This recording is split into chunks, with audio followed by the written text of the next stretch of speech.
Farouk et Abdoulaye aujourd'hui sont devenus de grands hommes. Ils ont réussi au commerce, ils ont de l'argent, ils sont très riches. Chacun de son côté s'est marié et a fait de très beaux enfants. Un jour, Farouk décide d'aller s'installer à Bandjeli pour tester son commerce. Pour la première fois, Farouk et Abdoulaye dans leur vie se séparent. Désormais, Farouk et Abdoulaye sont séparés. Farouk est désormais à Bandjeli et Abdoulaye reste à Timbuktu. Tandis que le commerce d'Abdoulaye est à Timbuktu croît, celui de Farouk à Bandjeli décroît. Et chaque jour, le commerce de Farouk regresse. Il regrette.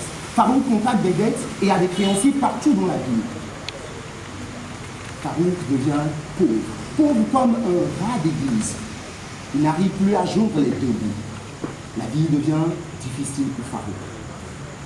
Commence pour lui une descente en enfer, de longues nuits blanches et des insomnies.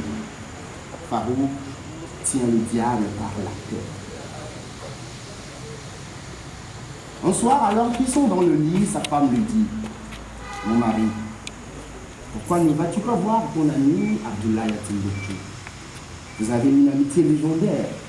À coup sûr, il te comprendra et il te portera un coup de main. Farouk, après avoir longuement hésité, décide d'aller à Timbuktu. Et dès le lendemain, il prend des pieds la route de Timbuktu. Farouk a marché. Farouk a marché pendant des jours, des heures. Il est fatigué. Tout en allant, tout affamé, Farouk arrive à Timbuktu. La nuit tombante. Toc, toc, toc. Il va toquer à la porte de son ami et Farouk a de la chance. C'est son ami lui-même qui vient ouvrir les portes. Et quand Abdoulaye ouvre la porte et voit son ami tout en haillons sale, il claque la porte au nez. Farouk est déçu. Le cœur serré, il retourne à Bandjeli et narre sa mésaventure à sa femme. Les jours passent.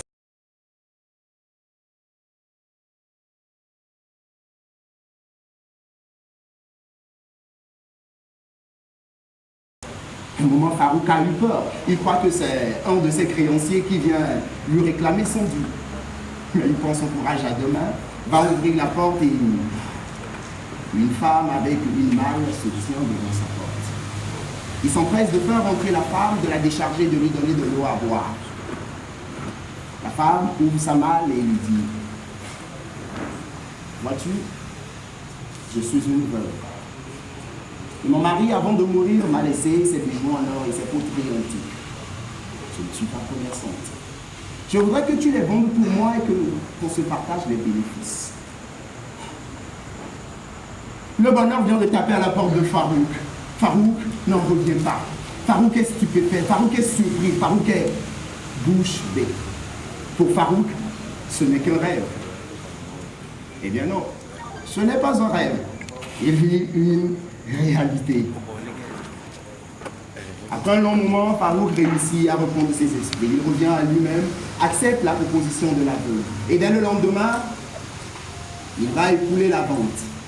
Il se partage les bénéfices. La veuve rentre chez elle. Et Farouk, avec le peu d'argent qu'il vient de se faire, il va se construire un petit magasin dans le marché de Bandjeli et commence un commerce de sel. Qui parmi nous ne consomme pas du sel? Des jours passent. Farouk reprend goût à la vie petit à petit. Un soir, du retour du marché, Farouk voit devant sa maison un jeune homme sur un cheval. Et derrière lui, 33 autres chevaux. Farouk s'empresse d'aller voir le jeune qui descend de son cheval et lui dit: vois-tu, je suis un jeune soldat. Et moi, je reviens de guerre. Ces 33 chevaux constituent mon butin de guerre. Je ne suis pas un commerçant.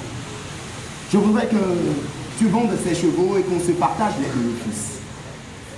Une fois encore, le bonheur vient de taper à la porte de Farouk.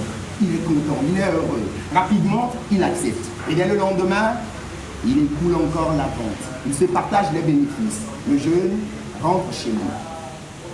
Farouk, avec le peu d'argent qu'il vient de gagner, se construit encore d'autres magasins dans le marché de Bangeli et entretient son commerce.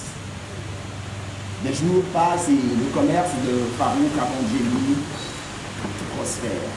Farouk retrouve sa situation d'antan, plus de créancier. Il est devenu riche. Farouk vit une meilleure vie. Il ne s'habille plus en haillons. Il mange à satiété. Il a une vie paisible. Bonsoir.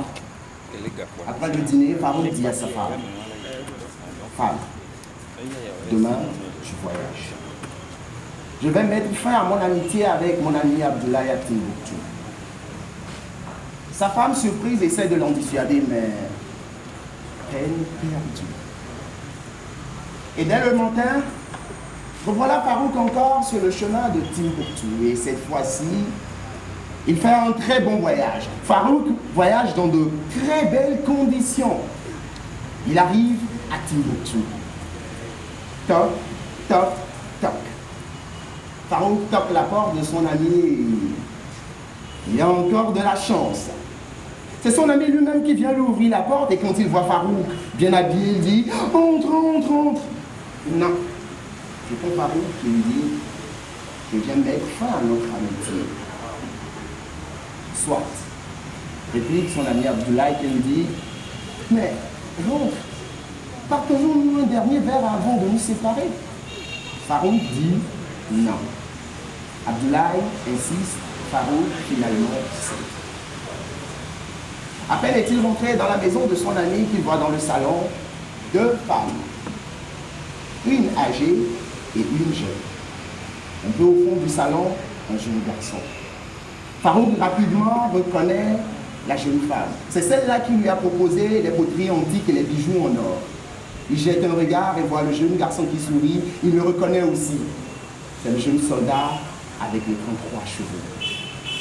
Alors Farouk se tourne vers son ami et lui dit « Quelqu'un peut m'expliquer ce qui se passe ici? Je ne comprends rien. » Abdoulaye, tout heureux, tout souriant, dit à son ami « Vois-tu, quand tu es venu toquer à ma porte pour la première fois, j'ai été touché. J'avais la gorge nouée, je me sentais mal de voir mon ami d'enfance dans ce état, tout en haillons. Je ne voulais pas te faire de l'aumône comme un vulgaire mendiant. Je n'ai pas pu supporter, je t'ai claqué la porte. Ensuite, je t'ai envoyé mes enfants. Ma fille en premier et ensuite mon jeune garçon. Et toi, Farouk, tu as su tirer bénéfice de leur proposition. Tu as su garder ta loyauté, ton habileté, ton honnêteté malgré ta situation. Tu as su redevenir l'homme que je voudrais que tu sois, un riche commerçant. Farouk, je ne te dois rien. Notre amitié reste intacte. Après ces mots, Farouk et Abdoulaye laissent couler leurs larmes. Ils s'embrassent lentement et font un très grand festin. Le soir, Farouk retourne à Bangeli et va raconter son histoire à sa femme. Olodio! Olodio!